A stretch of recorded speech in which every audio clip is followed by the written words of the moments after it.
left off in a dungeon beneath the great oak tree, the druids' most sacred of trees, that had been corrupted by some dark force that's been working its way into the forest. You went to see the druids because you'd found some weird miscellaneous artifacts in the merchants' uh, storerooms because you were investigating the bread burglary and framing of the one guy who didn't really like the merchants. This resulted in your little investigation into the merchants' activities, and you found this weird pendant with L with two L's inscribed on the back of it, I believe. And you and a gem, and you took them to the druids because you talked to the druid that lived in the town, and he'd asked you if you could go there and check on some things as well. So you went there, took them to the druids. They were repulsed by them and said these are evil. This is a cursed gem, and they helped to remove it and remove the curse and purify the artifact.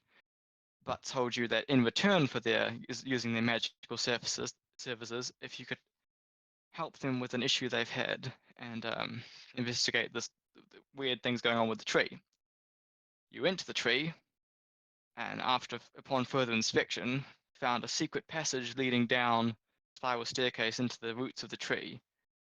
And there you found many strange plant creatures. And that's where you're at the moment.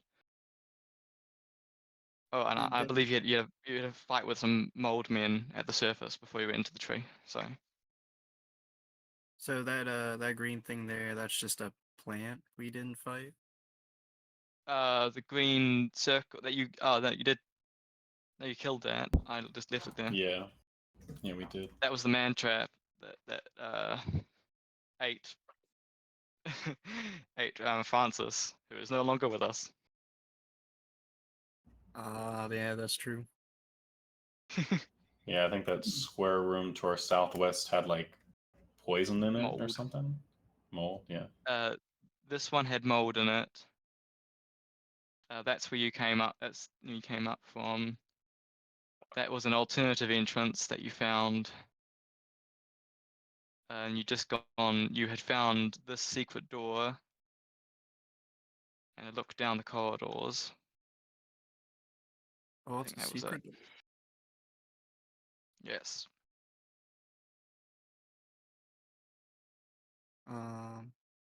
Bit off center. Must have moved the map.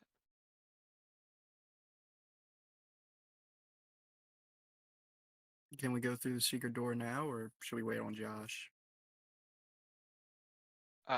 We'll wait. That works for me. I'm still eating.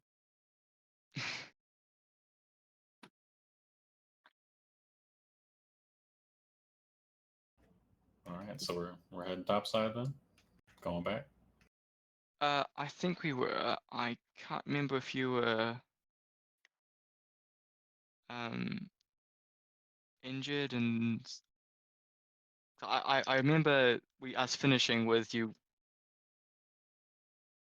thinking about leaving. I can't remember.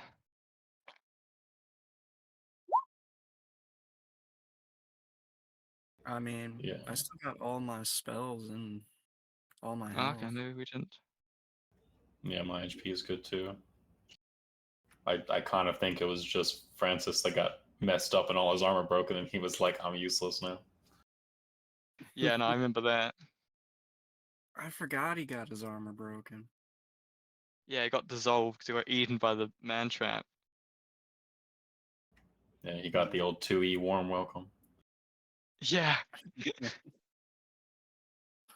Got charmed by plant pheromones, then got eaten. Yeah. Yeah, I still remember that time when we almost died to a bunch of birds. The Bloodhawks. Yeah, yeah. It's alright. I still remember the time where we did all die to boars. And then you got a pet boar. And then I got a pet boar who has been very helpful. Invaluable.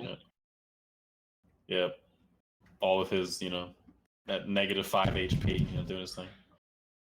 Hmm. Oh god, yeah, you'll probably hear my upstairs neighbors. They're being crazy right now. What are they doing? They just, I don't know. He just invites his friends over, and then they all like just stomp around and yell and laugh, and just they're obnoxious. Oh, remember that one time where your neighbor just like threw a bunch of pasta out his fucking window? What? I actually don't. I remember like the You don't multiple remember? times the cops showed up. I think his girlfriend Uh, got really fucking pissed at him or something. Like he went outside and then, we saw something like go right down there. was that when they came to clean it up? Those guys.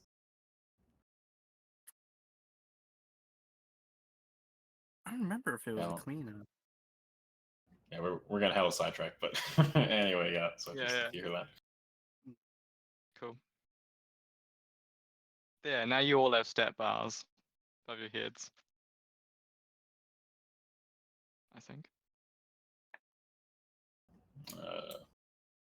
Good old Barnabas or whatever his name was does not. Who? Is that your name, Skylar? I always forget. No, Barrett. Barrett, yeah. It's Final Fantasy guy. I always forget who it is. Mm-hmm. Yeah, What's and the the drift? name tags really help me forget remember everybody's names. What's the 12? What stat is that? That's movement. Okay. Yeah, I'll have to get used to it. I also do use the 3 bars, but I normally assign AC to blue and then hit modifiers to red, so I'll have to get used to this.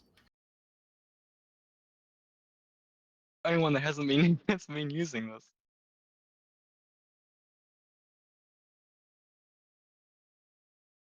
Yeah, Wait, it's why a is there semi-recent. What does my blue bar do? That's movement. Oh, okay.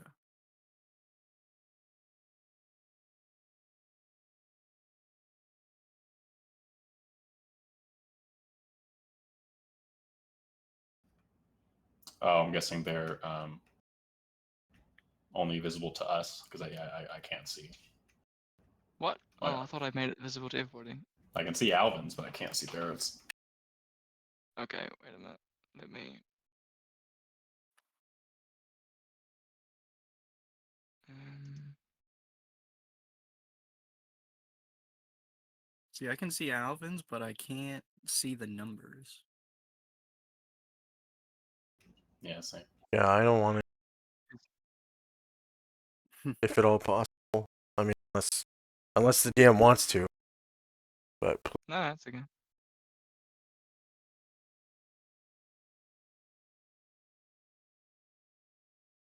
Okay, I'm gonna stop touching them. I don't want to break something. Yeah, they can just be more shorthands for you, if anything.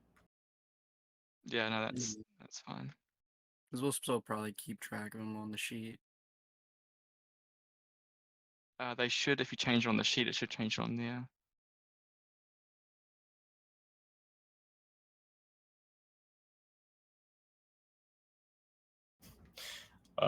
It deleted it. Yeah, deleted the Or wait. health. Oh no, okay, no, that's because it for some reason deleted the maximum value when I changed it. But okay, there we go. Yeah, it works. Okay, he was fixing with it and he was fiddling. Okay, now I'm going to take my hands off. I'm not touching it anymore. Okay, Yeah. So should we? I mean, it seems that we're You're in capable of top shape. dungeon. Yeah. Dungeon delving further. But if like you Yeah, said, no. if you want us to return it. I mean, I think you need a couple more minutes to get your equipment all together, right? Oh, Or wasn't I'm quite. yeah, I'm mostly done, so we could probably start. I don't want to be holding everybody up just because I haven't, No, written no, down that's silk rope. fine. No, that's okay. Um, we can get started. Okay, so let me get the music and we can begin. Oh Okay. crap! Did I'm forgetting his name now. It's been so long. Seth? What was that other guy's name, John? Oh, we said it a bit Seb? ago. No, not Seb. Seb. Yeah. No, yeah, Seb. Did he have the horse? Because I realize I don't think I have the horse listed Oh, here.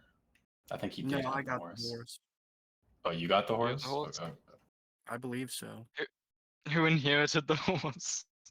Okay. Because I think I did have the horse, but I think I gave it to someone. Oh no, I do have the horse. I also have saddles.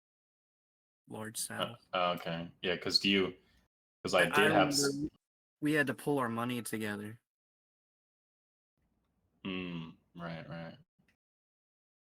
Is the horse carrying anything in the saddlebags? Not that I know of, other than like I don't know. I guess like extra stuff, but other than that, no. Let's see. Sam should be on Sam's sheet. What was in the horse's satchels? Okay, because I know I did have to offload stuff because it was affecting my speed. Yeah. But I think I'm actually okay with I'm going to let you look in Seb's journal just in case there's something there, but I want to look as well. Okay. Skylar, do you also have the stats for the horse? Did you write those down? Like it's health and attack and all that. No, I did not write that down.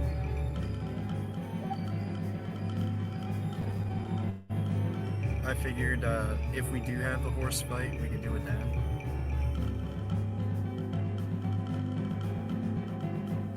Okay. God damn, it's gonna take so fucking long for Benson to learn how to find truffles. I thought he already did. No, he has 24 days left. Yeah, I still have. I got 6 days left for my bow crafting.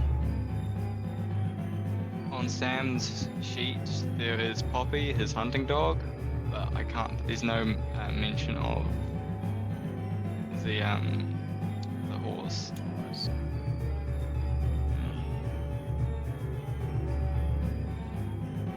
I mean, We like named it that. when you had the stuff, did you just like put it in with equipment and then just like take out the weight?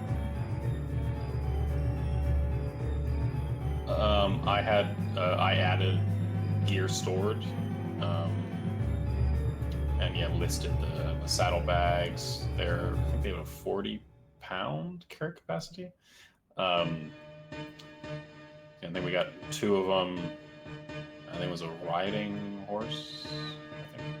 I think riding a draft. I can't remember. Riding. Yeah, because I think it had potions or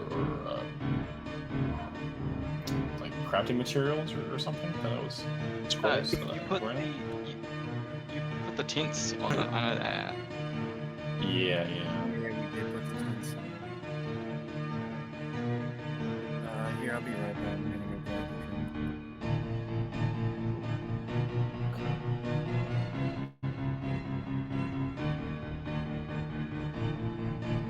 Okay. So I'll just type up a few things I remember about the horse. dear. Okay. I'm sure we'll get back into the flow of things. Yeah, I'll cut I'm pretty sure saddlebags are 40 pounds per foot.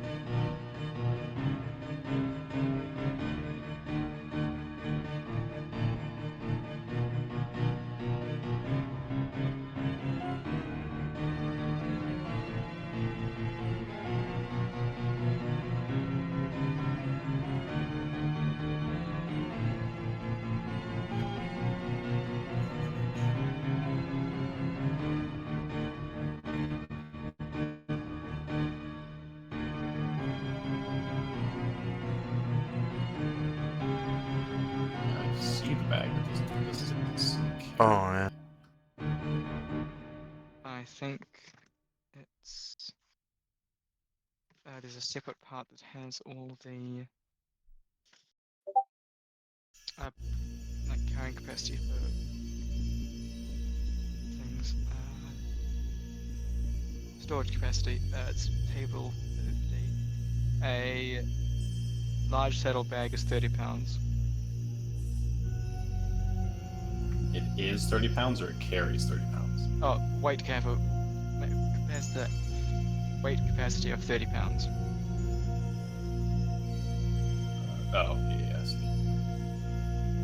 It's volume. Is that in? I guess it's. Oh, what is its volume measurement in? Those inches? 18 inches by 1 foot by 6 inches, I think. I don't know, I don't use the imperial. Yeah.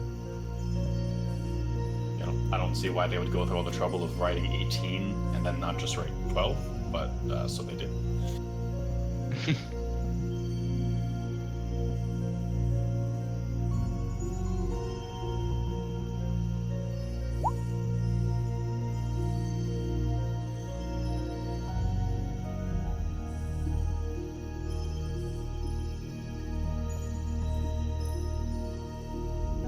How much can a horse carry? Is it 3? That's right there.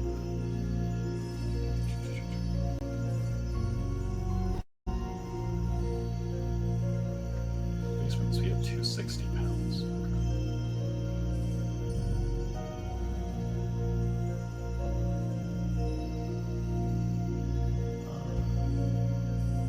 Crap, yeah, I'm trying to remember if it was what kind of horse it was.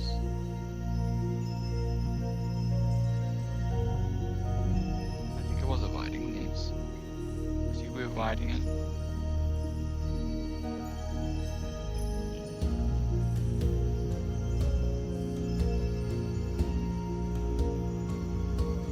You didn't have war horses and it wouldn't have been a draft horse. Yeah, I think it's definitely the cheapest option here. We can barely afford it. You had to pull your money together, yeah. Yeah. We got a horse pull, car pull, horse pull. yeah.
between mount weight and stored weight. I assume it's the weight of the mount itself.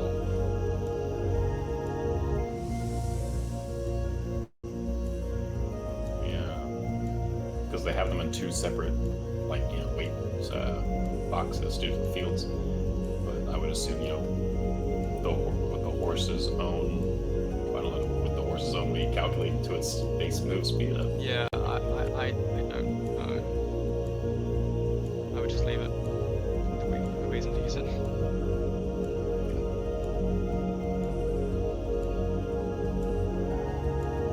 Yeah, I think something I'm carrying.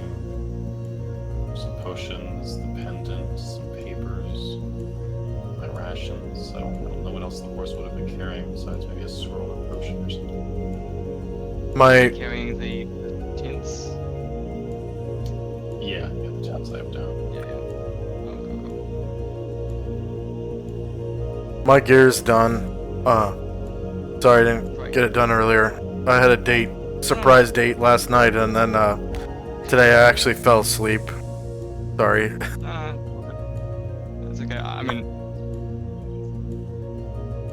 it's fine.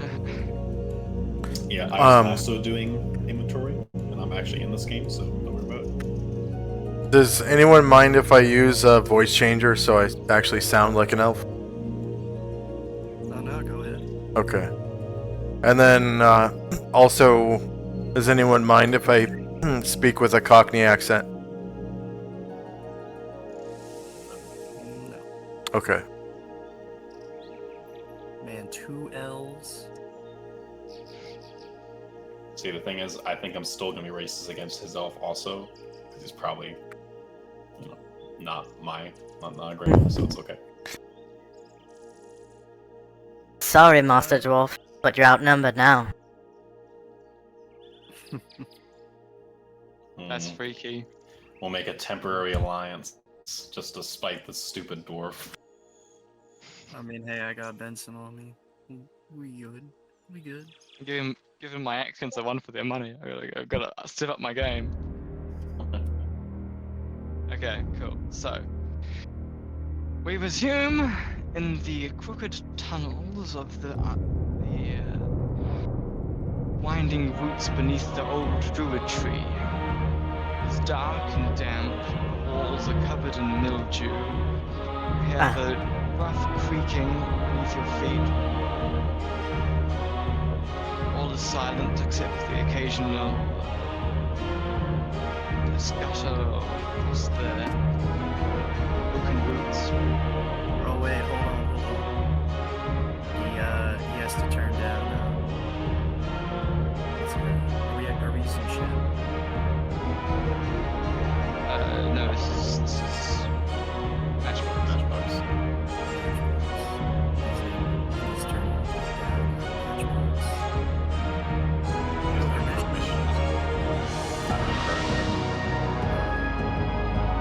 should just be a little right click on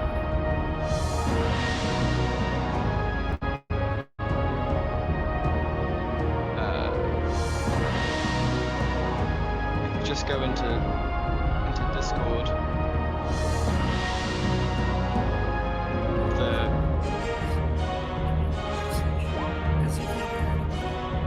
Oh, true.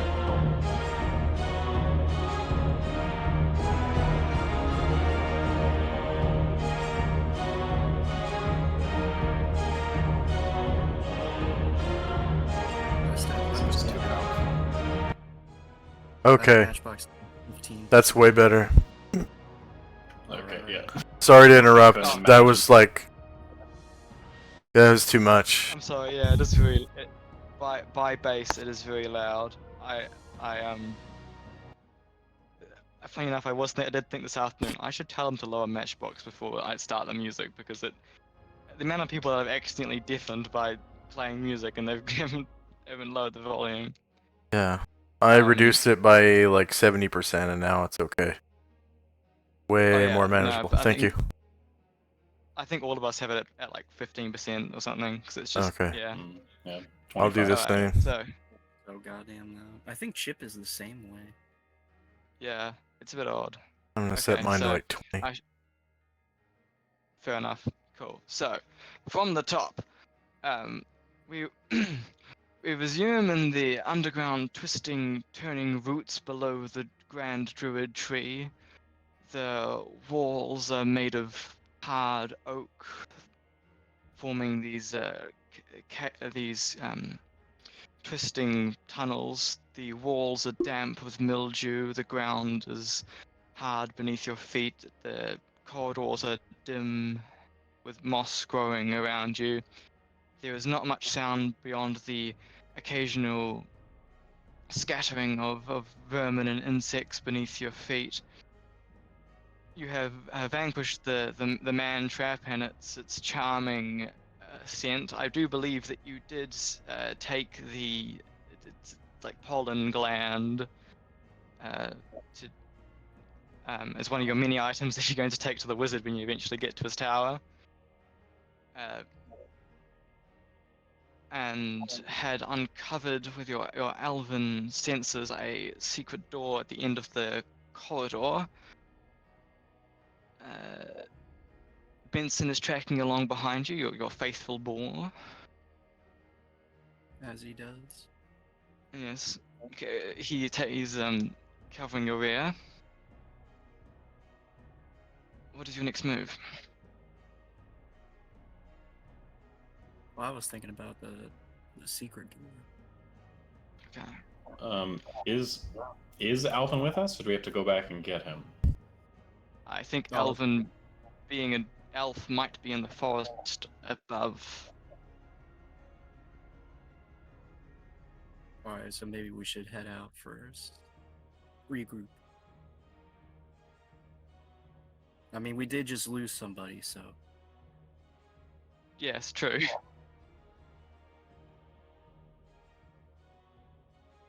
Fair enough. It wouldn't be unwise to go back to the druids and ask and tell them that their comrade has been eaten by a giant plant.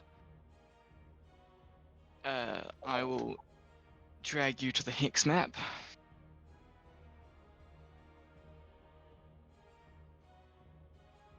Are you going we up didn't- by the?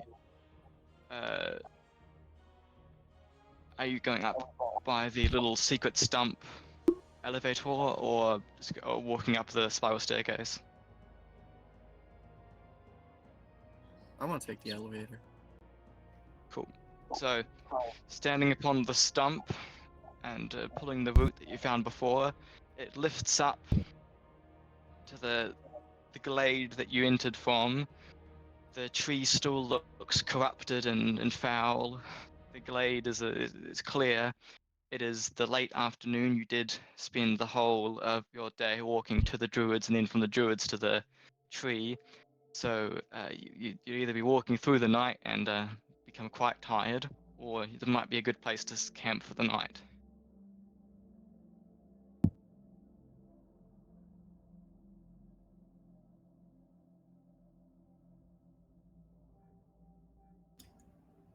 Yeah, I think being down a person probably. Yeah, Rhaenyra will probably look for a cozy camping spot. Okay.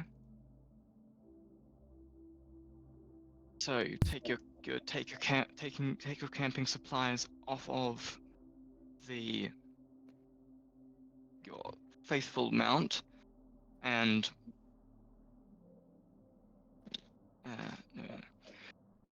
set up camp.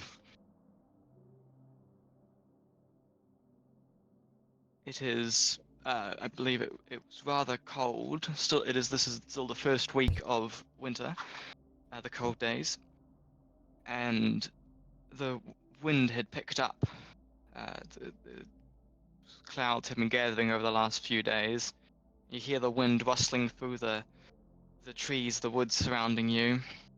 You're slightly elevated. You can hear the sound of the river only a few hundred feet away from you. The forest is dark, or starting to get darker, and and increasingly getting colder.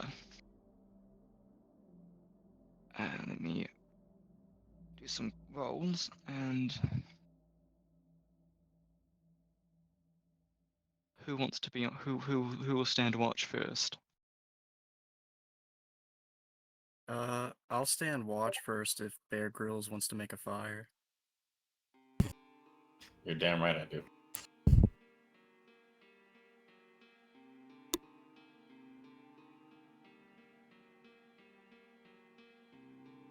Okay. John, should I? Well, yeah. What are the weather conditions? Is it like it's not snowing or raining or anything? Windy? It's not snowing or it's windy, but it's not snowing or raining, so you can make your fire making proficiency check. Okay. Oh, actually, no, you don't. You do you just you automatically do it? You just need to roll the time, right? Because there isn't any adverse conditions. I will roll it, and then I will go look for that.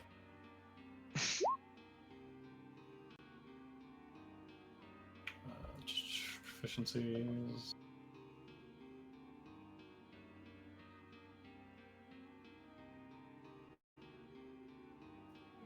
Given some dry wood, you can start a fire in 2d 20 minutes.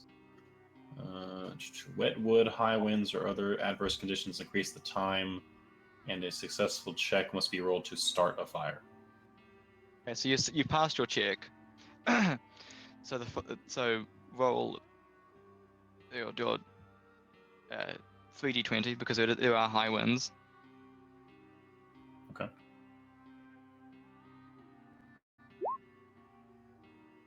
24 minutes.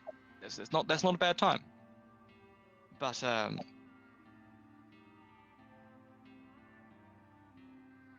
as you're standing guard, Barrett,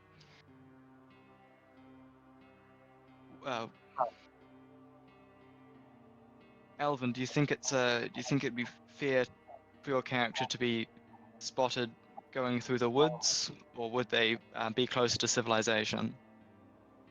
I would probably allow myself to be spotted because I've been tracking them down because I heard about an adventuring group that was doing whichever adventure they're doing, and I wanted to join them.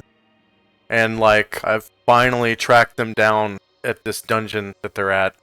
You know, after days of traveling from what was the place called? Avdale. Oh yeah, Durelia. Dowerlia? Durelia. Okay, R-E. Gotcha. Okay. There. I changed it. Alright. From Dorelia. And, yeah, I've finally caught up with them. And I would allow myself to be seen while approaching their camp. Mm-hmm. So you're making it very clear that you're not a threat. You're not trying to hide from them. Right. Like I approach with my hands up. Wise. I approach the sentry with my hands up. Yeah. Brilliant. Barrett, what does Barrett see? What is Alvin? How's Alvin dressed? Okay. What do they look like? So, Alvin. So the elves, are man-sized in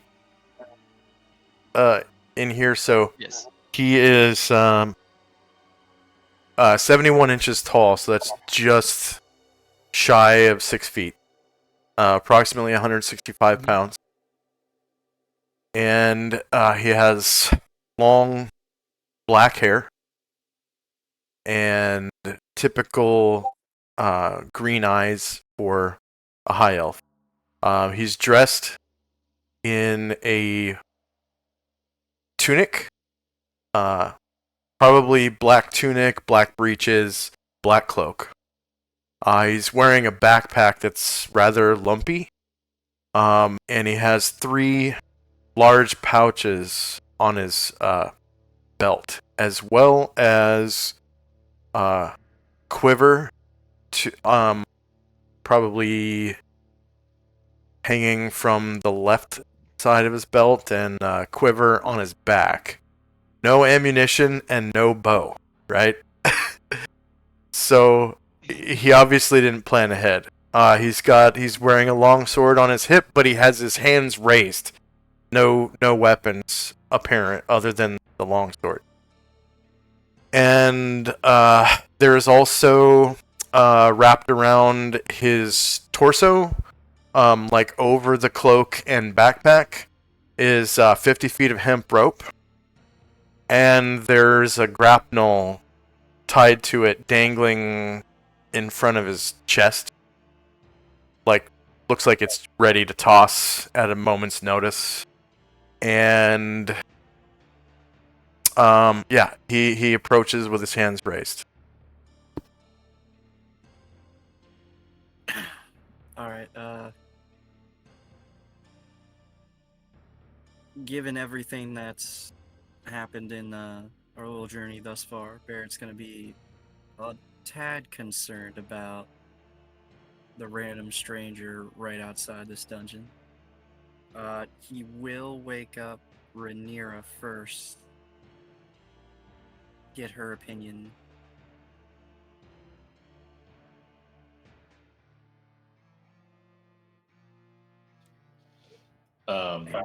Wake the fuck So Barrett, up. I don't think Rhaenyra's asleep. I think Rhaenyra's mid making a fire. either mid-fire or like just starting the trance, one of the two. Yeah. Yeah, she like Evening, sir. Sorry, sir. Sorry to interrupt. Are you adventurers? By any chance?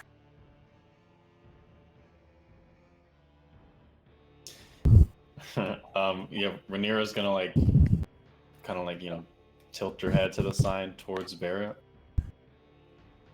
What? What the hell You is that see, thing? the thing is, I've been looking for a couple of adventurers that fit your description. I've heard that they've come to this dungeon, and I've come to help, to join you if at all possible. You see, my name's Alvin. I come from I'm sorry, Dorelia. Okay. I've come all the way from Dorelia to join you. You see, I want to be an adventurer too. If you'd let me.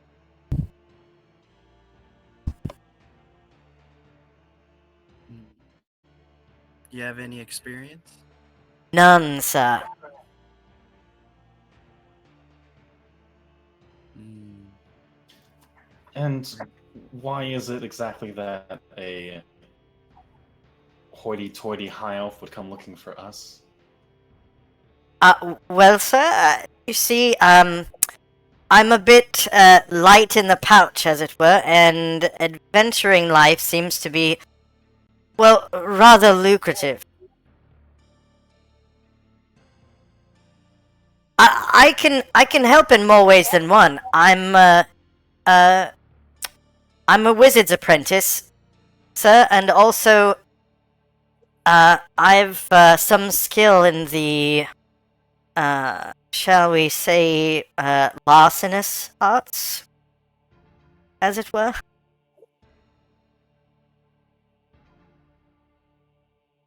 I couldn't quite make that out. The what arts? The arts of larceny, sir. Larceny. Like Larceny. Larceny. Yes, sir. Stealing, sir. Exactly. If you catch my meaning.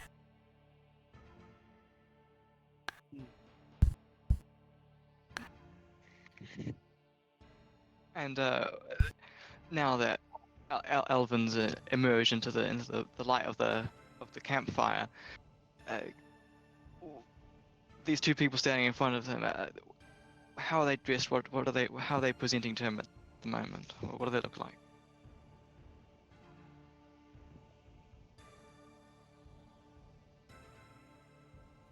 Yeah, just gotta read over this. Remember, Yeah, I'm looking for that too.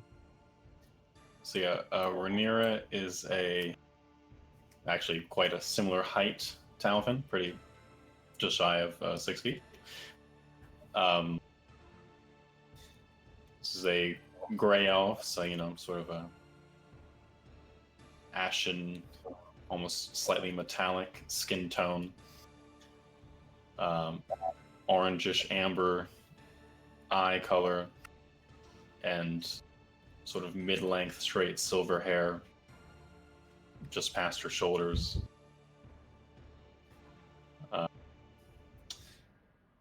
And the customary ranger setup with bits of cloth and interlaced leather reinforcement, gloves, sort of dull, tattered green cloak whisking behind her at all times. Quiver on her left hip with just about sort of 30 arrows inside. And yeah, sort of elven longbow, or I think it's a short bow actually. Yeah, short bow. Slung over her back with a short sword and long sword of black and white coloration adorning her, both on her right hip.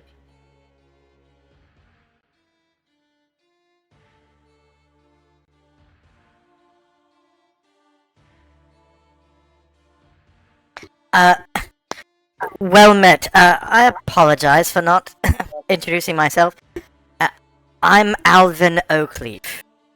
Pleasure to meet you.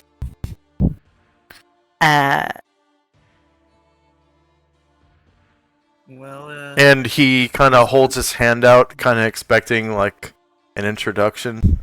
His hand out to shake hands.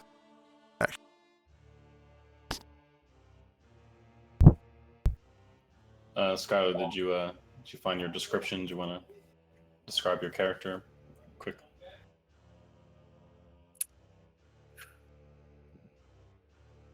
I mean, I was trying to find it. I apparently did not finish it, but I Do you have can do a like the little character details, like hair color, complexion, all that? more. Like on the main page where your name Yes. and your class is? That's true. I don't have height or weight. I have age, oddly enough. Okay. Well, yeah, just whatever you got. So you see a short, pudgy little dwarf. Red hair, big, thick red beard, braided on the sides. Pale complexion, green eyes. He's got like a scar across his left cheek. I was trying to find the armor.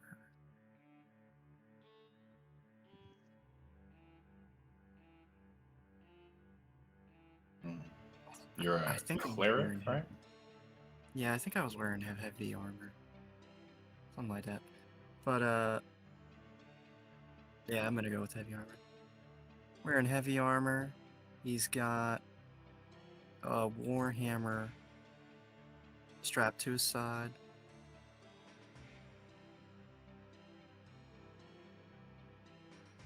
With, His holy symbol around his neck. yeah, his holy symbol around his neck. Just looking at that. And... The yeah. Yeah, it's like the silver triangle of Paterus. Obviously the most important part of Barrett is his ever loyal companion. Yes, my ever loyal and faithful companion Benson, the boar, who has been our tank throughout all our journey thus far. He worships the god Paterus, who is I don't know if I wrote down. Was he a storm god? The lawful good god of order. Out of order. Okay. And then I think that sums up Barrett pretty well. Great. So, hand outstretched. And Alvin moves in to shake his hand. Great. Well met, sir. Barrett's gonna take a good look at him. I've just kind of rewritten my appearance to be a little bit more streamlined. So he's a high elf just shy of 6 feet tall, weighing in at 165 pounds. He wears black knee-high soft boots over black breeches under a black tunic. His black cloak reveals 3 large belt pouches underneath, with a long sword and quiver at his hips. His backpack is rather lumpy, and the whole affair is wrapped in 50 feet of hemp rope, with a grapnel hanging over his chest. And Nice. 50 feet of rope? That's a lot of rope. Yeah, that's the standard amount you buy rope in. It's pretty heavy too. It's 20 pounds. So that's because it's hemp, though. You can buy silk. Yeah, that is noticeably more expensive. Sorry about the time of day, gents. You're not the easiest folks to track down, I must admit. I've been searching for you for days. And, I was wondering if I could warm myself by your fire, if at all possible.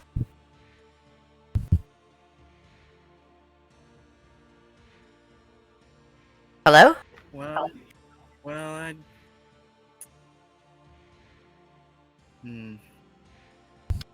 We did have just a companion die in there recently. I hope that's not a deal breaker for you.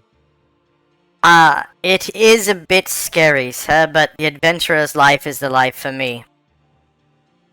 I've made a lot of sacrifices to get this far, and I'm not about to quit now. Alright, Barrett's gonna take a good look into his eyes, tell if he was, trying to see if he can find any lie in there. But he's not seeing it. He thinks he's genuine. He's gonna turn to Rhaenyra, kind of like nod his head in his approval and wait on hers. I swear I Just- pull my weight and everything, so I have a lot of skills that could be useful to an adventuring party.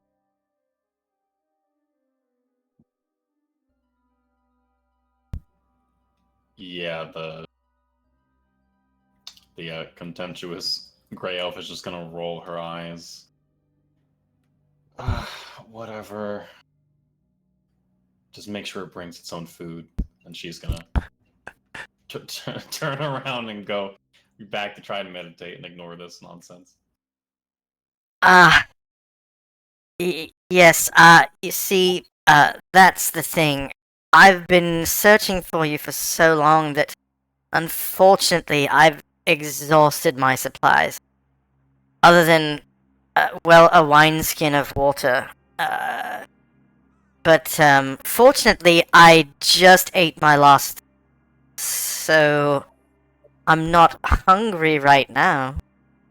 Perhaps we could begin adventuring soon so that, perhaps I could afford within a certain time frame some more food.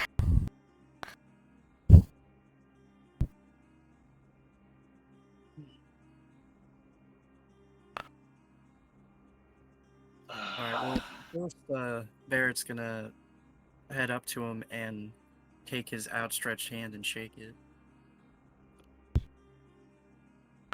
Well met. Well met, sir. Sir Alvin. I'm terrible with names. What was it? Apologies, been a bit since, we'd seen another person. Name is Barrett Brightbelly. And this here is, Ah, Rhaenyra. well met, Master Barrett. And Miss Rhaenyra?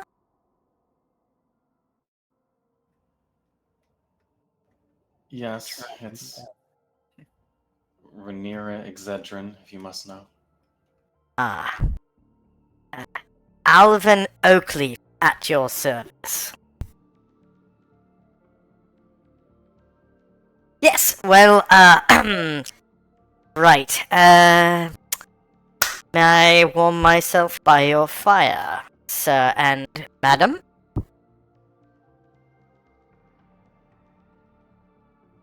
Well, it is rather Literally, cold tonight. literally knock yourself out. Ah, thank you. Yes. Hmm. And he sort of lays down. He takes his pack off and sets it down. Pulls off his cloak and lays it down on the ground near the fire.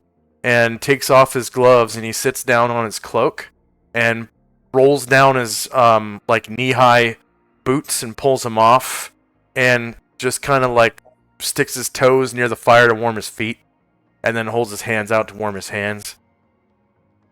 And he's like, Ah, that's the ticket. Nothing like a good dry set of dogs to, start off the night.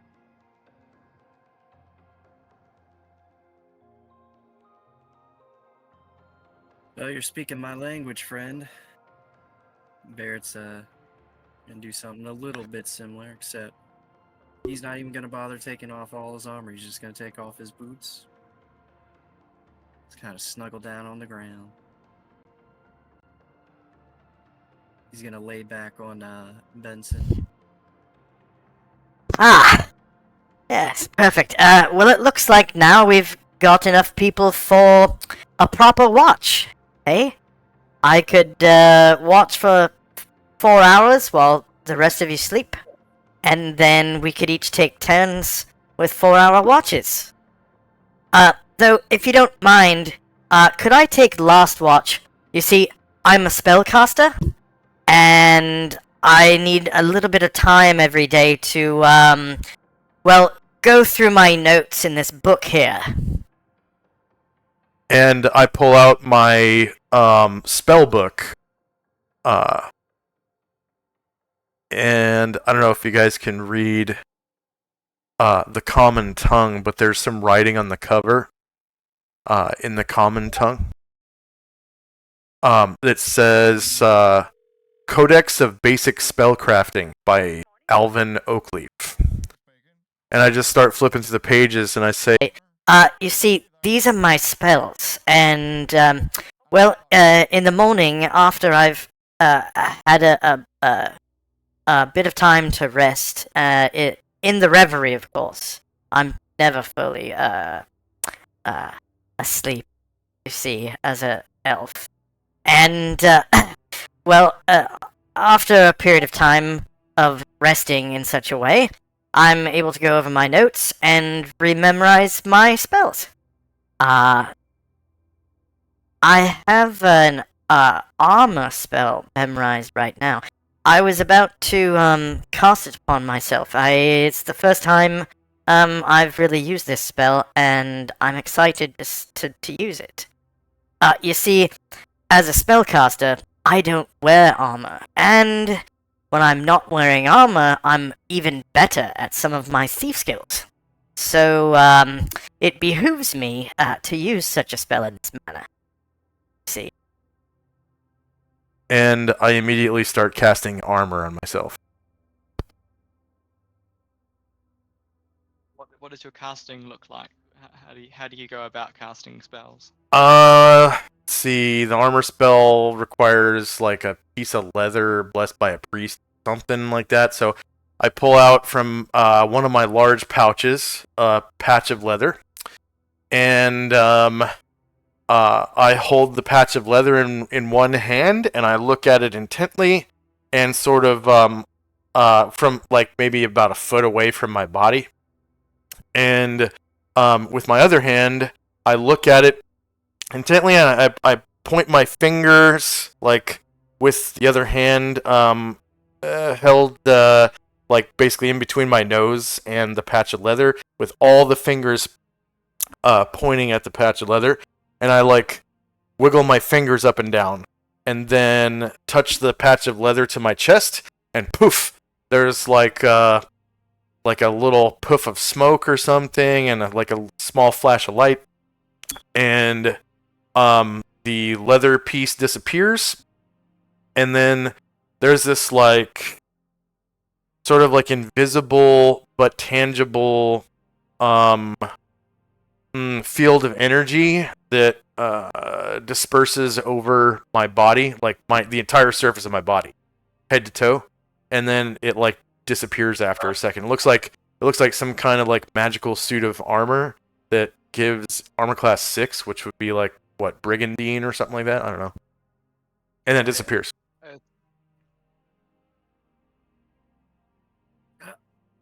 I forget, how long does that last? Is it like a minute or an hour?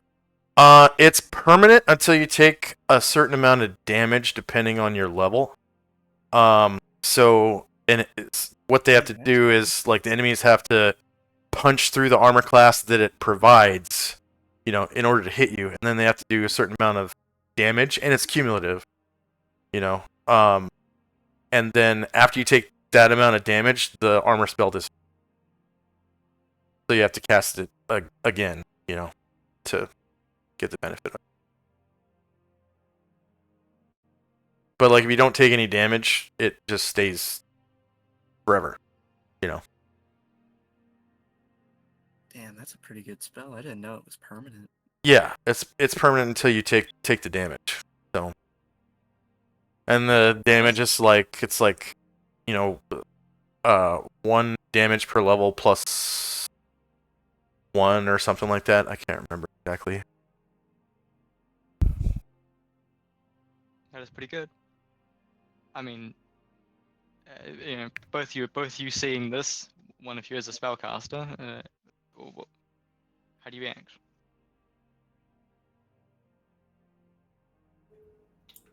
Oh, are you a spellcaster as well? Not. No, I mean like you're a cleric, so. Oh no, Yeah, he no. was talking, so I didn't know what he was gonna say. No, I was just gonna say, you know, Rhaenyra's meditating. She doesn't care about this, but you know, I think Rangers eventually, like at level 8 or something, cast spells. I forget what it is, but not yet. Yeah, you gotta get higher up on that board. And then I think you get from the same table as me too. But Bear's gonna look at it, kind of like nod his head, like, man, not bad, not bad.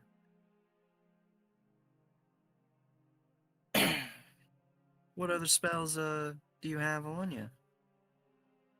Oh, you mean in my book? Yes. Oh wait, hold on. Turn my voice back on. You mean in my book here? You see, well, every mage must have read magic and detect magic, of course. So every mage is going to have those. And you see, I've got read magic right here. It's these 3 pages, and then this page is detect magic, and then here's a really, really useful spell here. You see these 6 pages? There's the identify spell. So if we find magic items or things of that nature, I could possibly find out some information magically about them. And then these 3 pages are the copy spell. If I find another mage or something, like if we were to find an evil wizard and we kill him and take his book, I could use this spell to copy his spells into my book. Yeah. And then these 5 pages are the armor spell. which I just cast upon myself. And then these 5 pages are the jump spell. Yes, that's a useful one. And then this page is the charm person spell.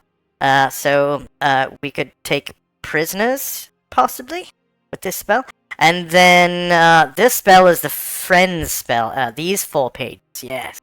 And that's all I could get from my Archmage before I left Dorelia.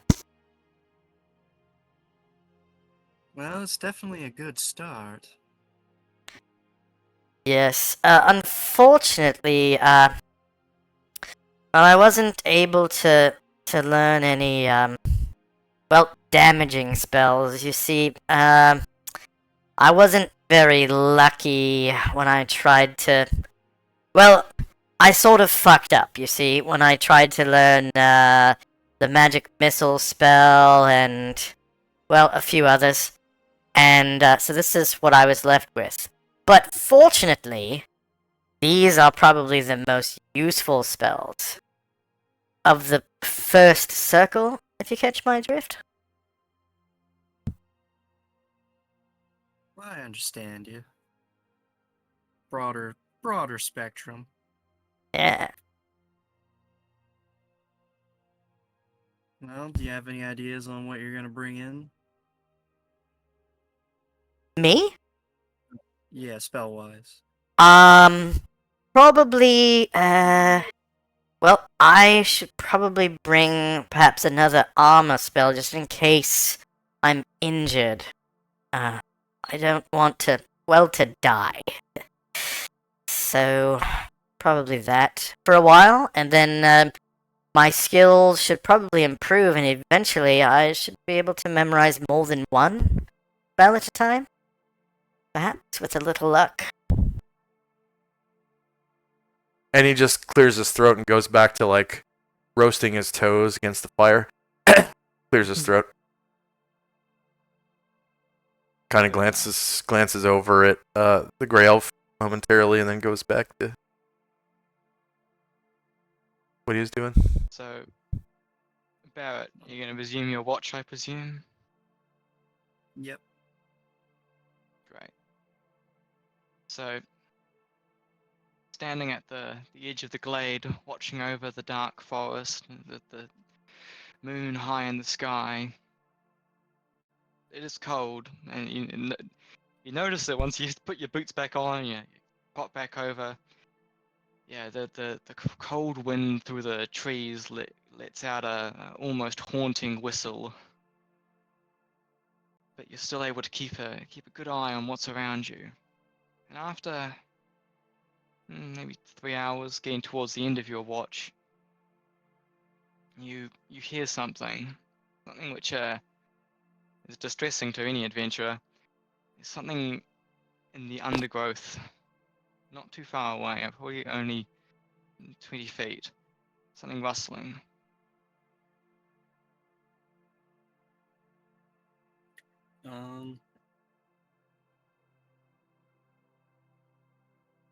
I guess I'm gonna go investigate it.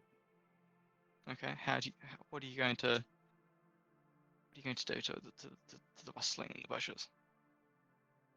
Well, obviously Benson's staying up with me, so I'm gonna take him along. Gonna have my Warhammer at the ready, just in case. And then I'm gonna take like a small rock on the ground. I'm gonna toss it in the direction where I saw it. Okay. So you grab a nice decent sized rock and give it a good lob right into the bushes. And as soon as it makes contact with the leaves, out of the bush scuttles 5 snakes. They're alarmed by the sudden presence of the rock, and it just disturbed them enough that they are skittering, slithering away.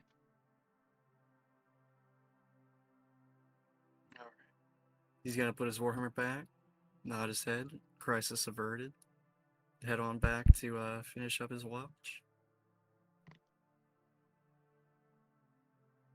I'm just gonna step away for a second. I have to use the restroom. Be right back.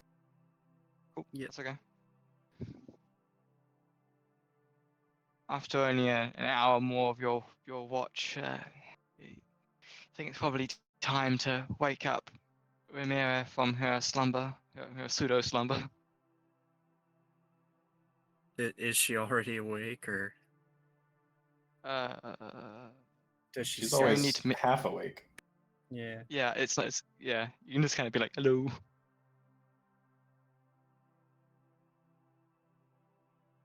Well, it's your turn. I'm gonna go get some rest now.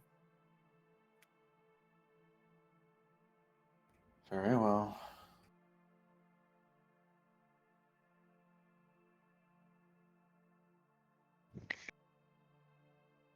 So, John, I have to ask. Yes. Can I busy myself during my watch with crafting? Or do I have You to can. like actively? Okay. You can. You might not be as perceptive as otherwise, but you can. Damn, I wish I would have known that. I would have done training with Benson. Okay. Yeah, I'll keep working on it. Keep carving that wood. Keep keep on keeping on. Hey, John, would you mind if we say I trained Benson a little bit more in the art of I wouldn't truffling? mind. You can mark down a day. All right. I think I got like 23 left.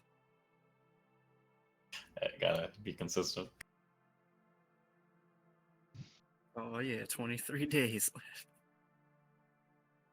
But when he can, oh boy, money machine. All right, I'm back. Yeah, dude.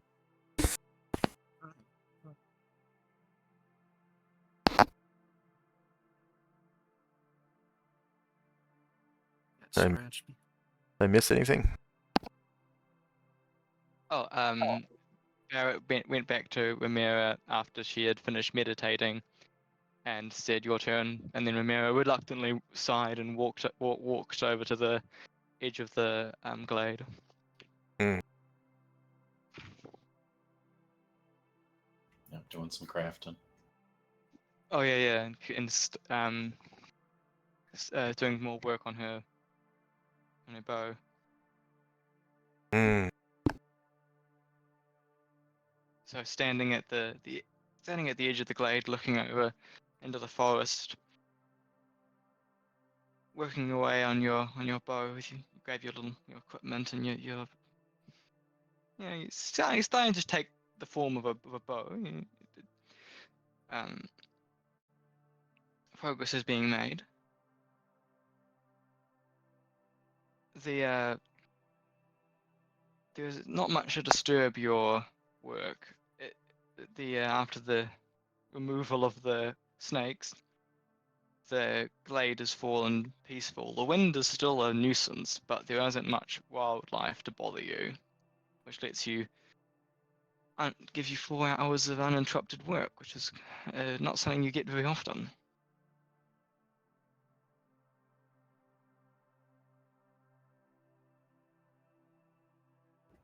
Yes, very, very appreciative.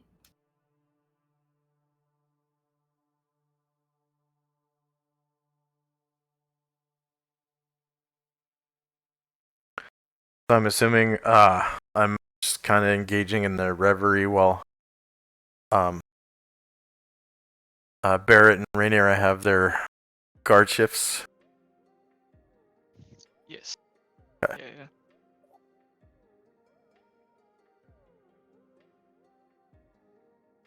So your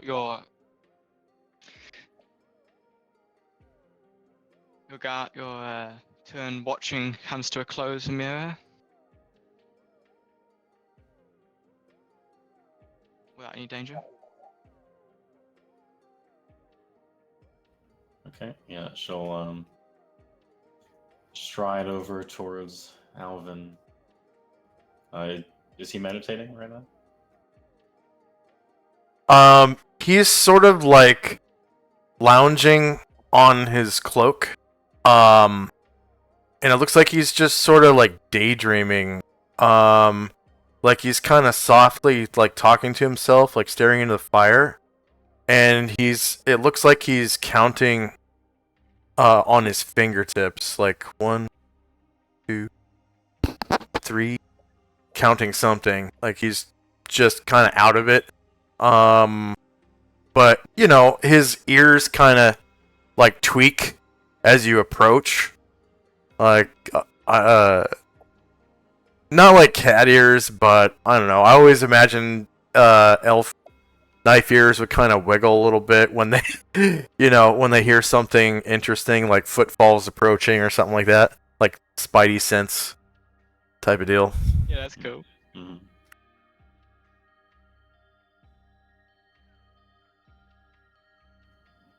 Yeah, your ear twitching is going to be followed by Rhaenyra's going to plant her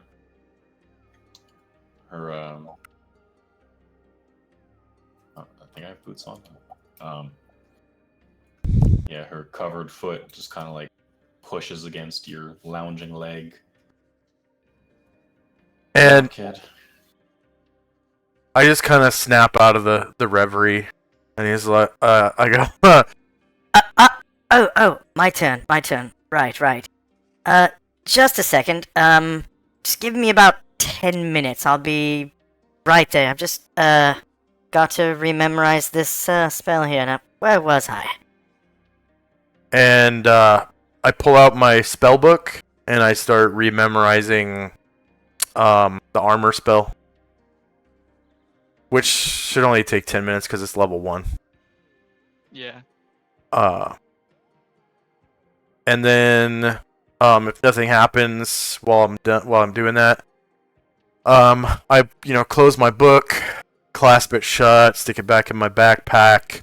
I pack up all my things, put my boots back on, pack up all my things, shake off the dirt and, grass or leaves or whatever's on the ground from my cloak, and put it over my shoulders, and then, put on my backpack, and I just start my sentry duty. I'm gonna, walk around the edge of the light radius of the fire, just kind of keeping my eyes and ears outward, but with my head on a swivel, watching across the camp as well.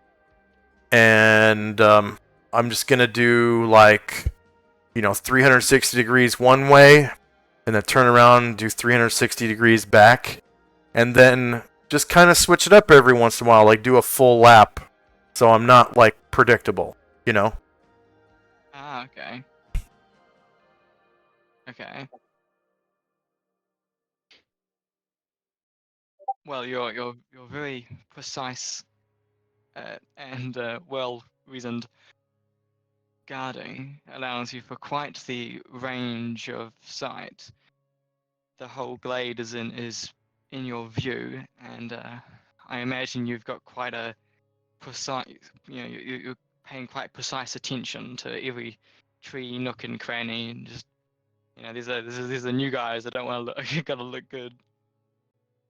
And after a couple of hours of your circling of the perimeter,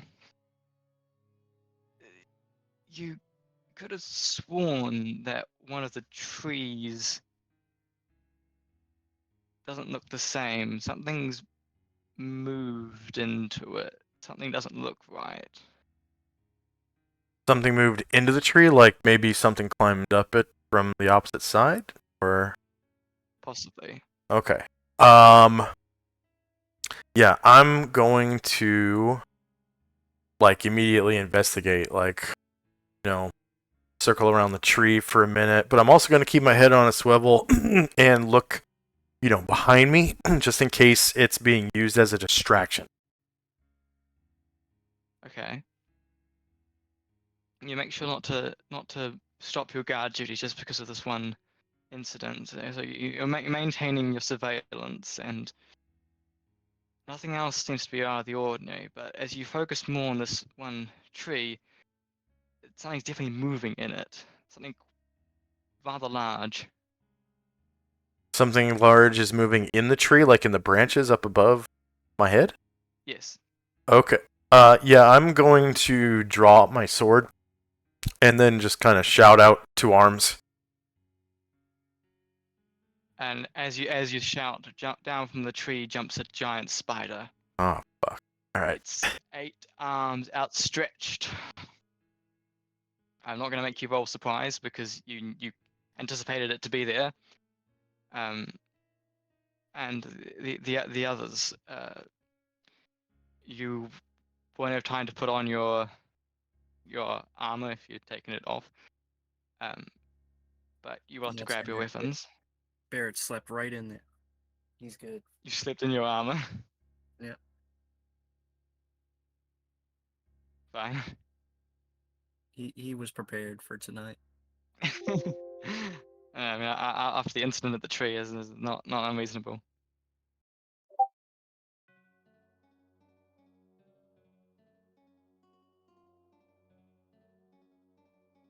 Okay. So, Oh, I'll just change over the music and oh yes. one question.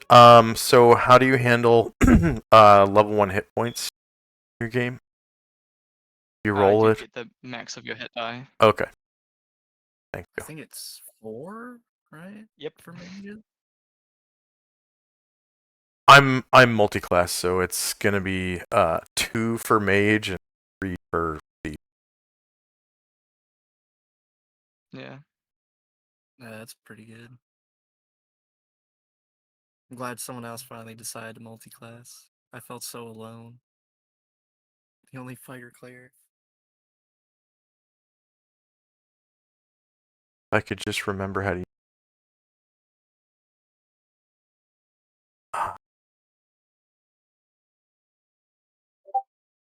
Oh yeah, I can just do it on my token. Derp. Okay. Alvin the Colossus. And then yeah. Oh, yes. The armor spell gives me 6 AC.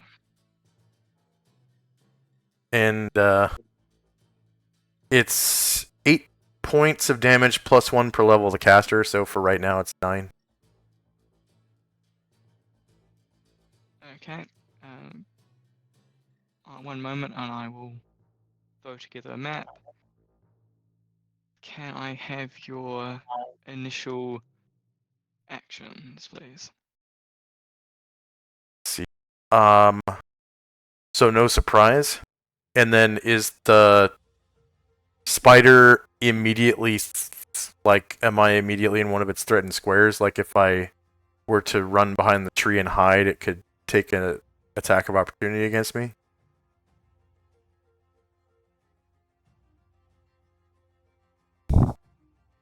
No, it's still in the tree above you. Okay.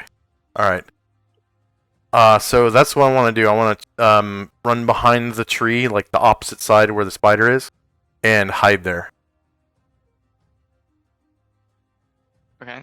After And shouting to arms, I guess. oh yes. Ramiro, what are you going to do?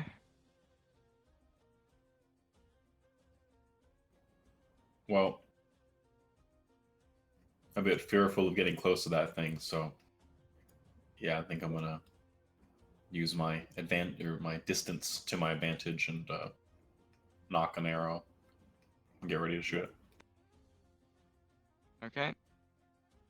And Barrett. Barrett's gonna grab his shield, grab his warhammer. He's gonna run up and he's gonna smack it. Okay. Very brave man. Very brave man. Brave dwarf. Yeah, wait, do you have Unlike the cowardly elves.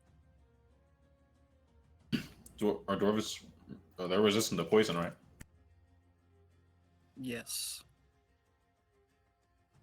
Oh, actually, that might be. There's something up with my token. My bar 1 isn't linked to my HP, I think, because I just changed my HP on my token, and it hasn't affected the HP on my sheet. Oh, if you, Okay. hold on, that's a thing on there. If you go to like settings, you'll The- see like token bars. I can't. so- I can't. The GM has to do it. Oh, you can't move your token? No, I can't change the settings on my token. The GM Oh, I has to do see. that. I don't know what happened there. Oh yeah, that is weird. Oh, I guess it restarts because you didn't take the I tokens think I over. fixed it. Okay, let me check. Work now? Yep, that works. Thank you. Okay. I don't know what happened there. Okay. Just throwing some trees in a circle and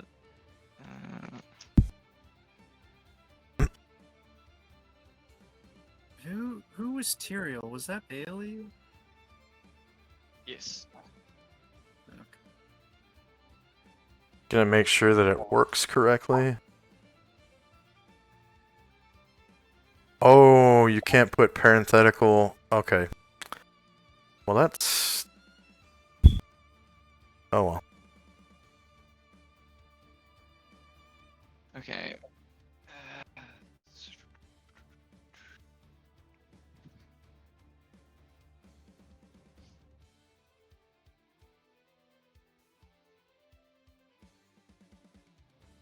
And can somebody please roll for the group initiative? Is that a D10, please. D10? Yep.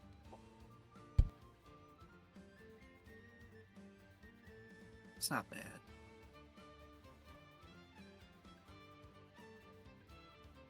Cool. And I'll drag you over to the makeshift campsite. It won't be as fancy as your moving graphics, but it shall do. Yeah, this is good. You got shadows. I know, right? I'm moving up in the world. So pink dot is your trusty companion Benson. The orange dot is the fire. So we have a center point, and then I've got some trees around the outside. There's a spider in the tree. Well, I should probably say Benson's probably going to Oh, it's still in the tree? Yes, yes. I guess if it comes down, Benson's going to attempt to attack it. Okay. Which of these squares am I actually in? I'm like in a crossroads. Yes, that is. You. Oh yeah, you are. This sort of. There you go. Okay. Standing behind, besides the tree. Thank you, sir. You're very welcome.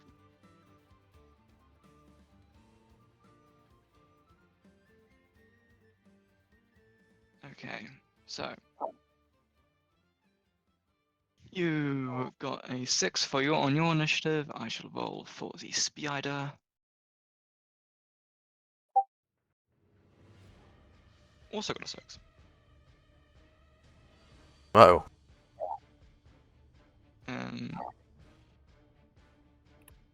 So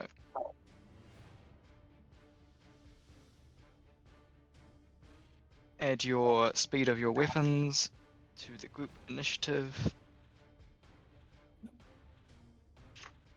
And I will start counting from 0.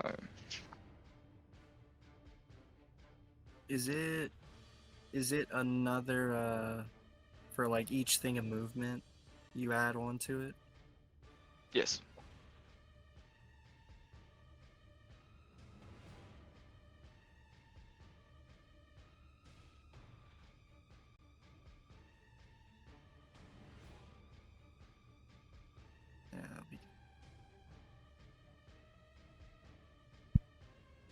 Yeah. What was So, that? Is that every square of movement? Yes. Okay.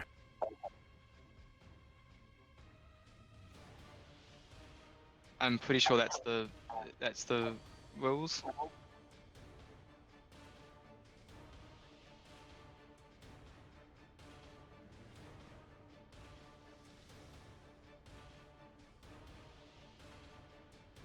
been so long, I'm trying to remember how to navigate.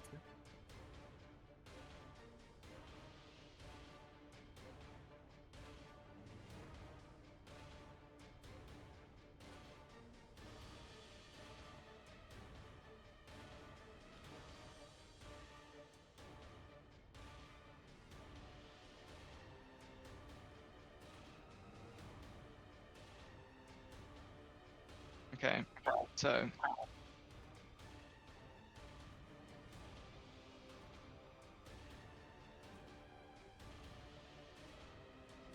one, 2, 3, 4, 5, 6, 7, 8. That's me. So I'm There we go. hiding on the opposite side of the tree.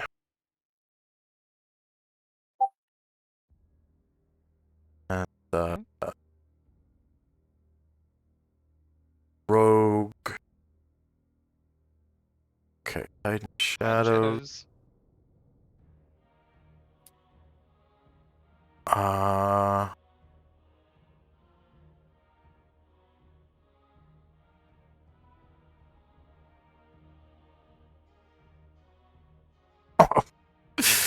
Here I go.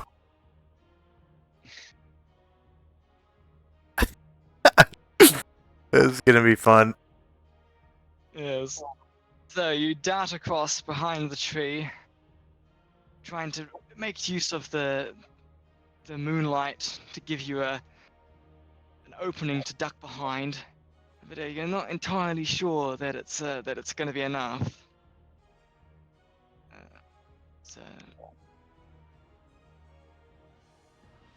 9, which I believe is Benson. Assuming he hasn't moved, which I assume he will be. Yeah. Hold on a second.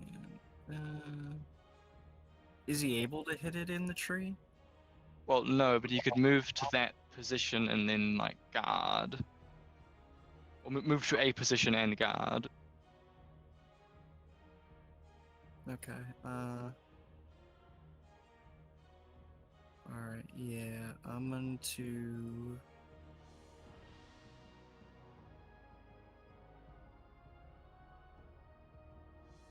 What's his speed?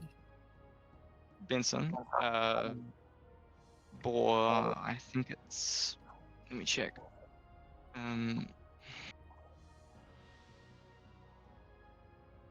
It's under. I think he's... Herd animals. I think.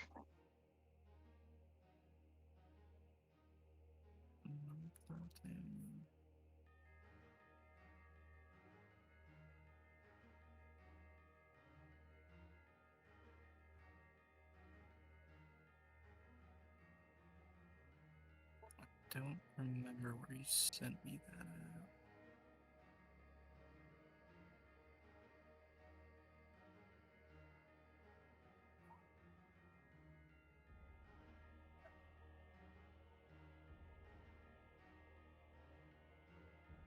Boar wild mammal page 1141.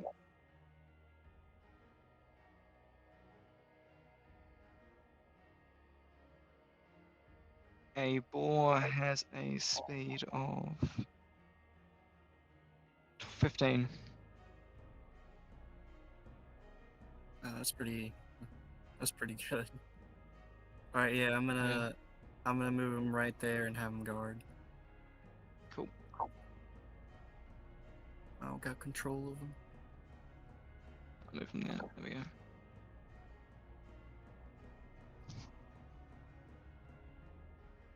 Okay, so that's. Well, actually, no, he wouldn't have moved yet because that is. 1, You 2, said 3, 4, 5. That's 5. So he wouldn't. It would be plus 8. So he'll be on 14. Okay. So 10. And the spider is going to descend. and attempts to bite with its humongous fangs onto Alvin. Oh, here we go.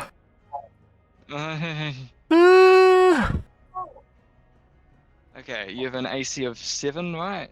6. 6. Okay. That should hit exactly, I think.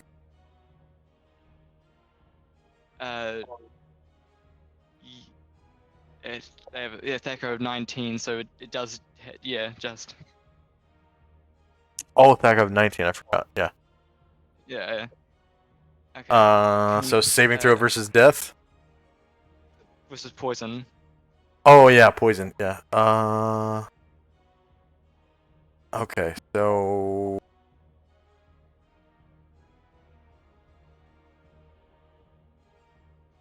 Okay. And then, alright, yeah. My saving throws, of course.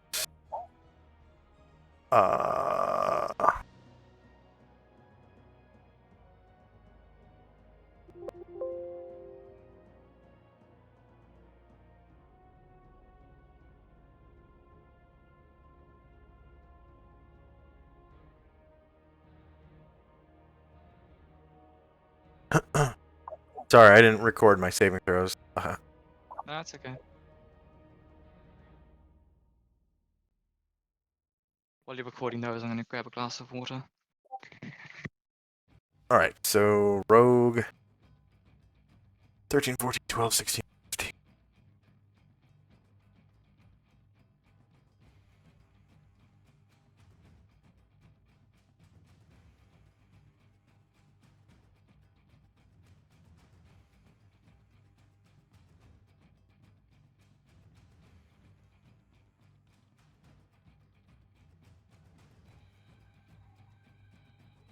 And wizard, or yeah, 14, 11, 13, 12.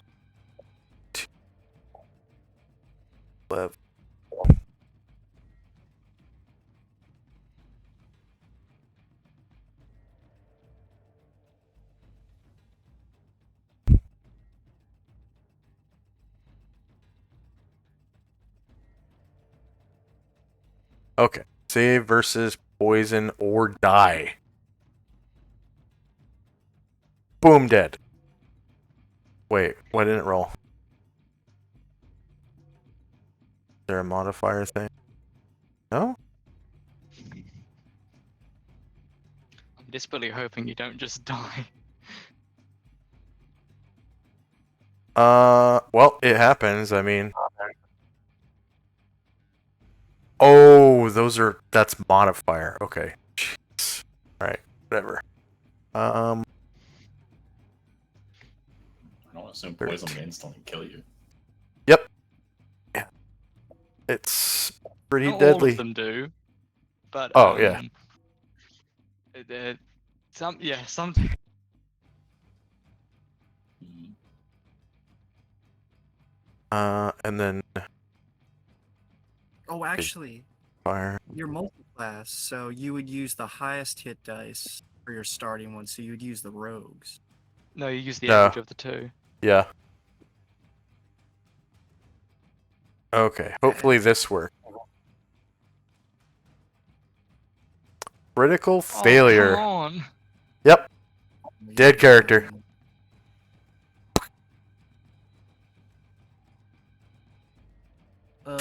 Goodbye, Alvin.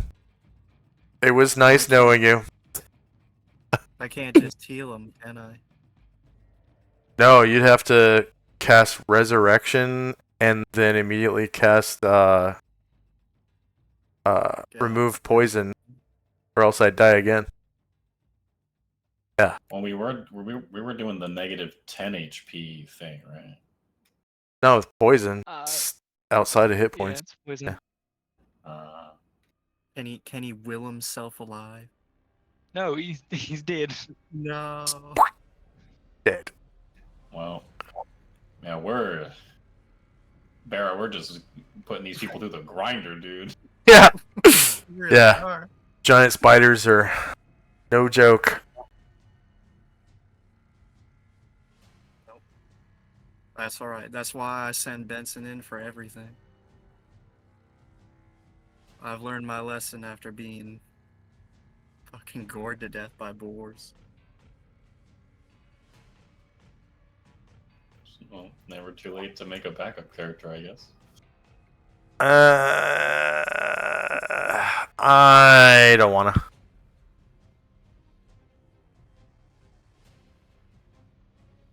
Hmm. I guess I'll stick around to the end of the session though. Yeah, because it does take a bit to make one, especially in second edition.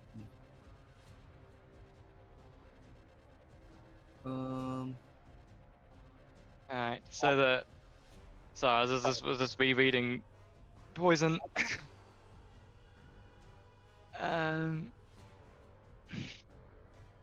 yeah. Okay. The spider descends, latches its fangs into Alvin, and drains the life from his inexperienced body. He collapses to the ground, limp. Geronimo! Hmm. Maybe one day we'll get a competent party member, eh, Barrett? Well, we can only hope. At least Benson's carrying us.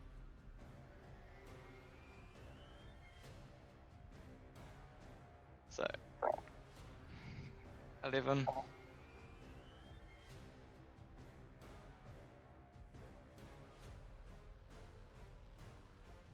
$12.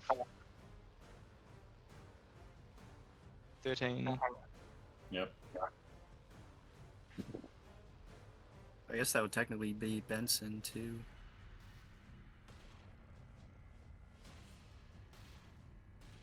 Who has the highest stakes? I have 17. I think that's more than Nice. Benson. 'Cause Benson doesn't have. He won't have dex stat, so it'll just be. And you also your PC, so you go first anyway. So make your first attack. Oh, yeah.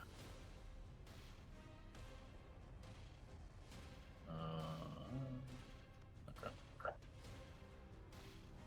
I remember how to do all this.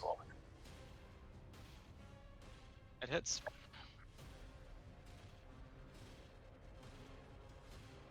Does that count as a large creature? Yes, it does.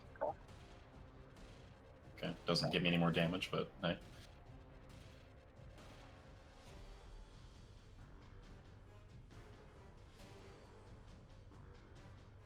Arrow flies through the air and hits it right in the chest.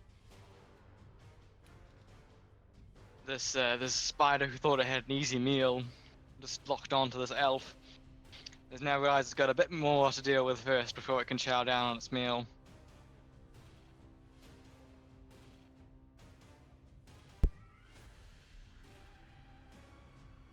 Okay. And you'll be able to make another attack at the end of the round, remember, with your longbow. Mhm. But now it's Benson. It's going to advance and charge the spider. Can you roll for Benson's attack, please? Mm-hmm. Do boars get a thing for charging first? Is charge different than gore, or? No, it's just their attack. Yeah. Does 6 hit? No, 6 will not hit. Oh, Elusive spider. very elusive. Sorry, Benson does not fear. You might want to start. So that's 12, 13, 14, 15, 16. Yeah. Okay. Alright.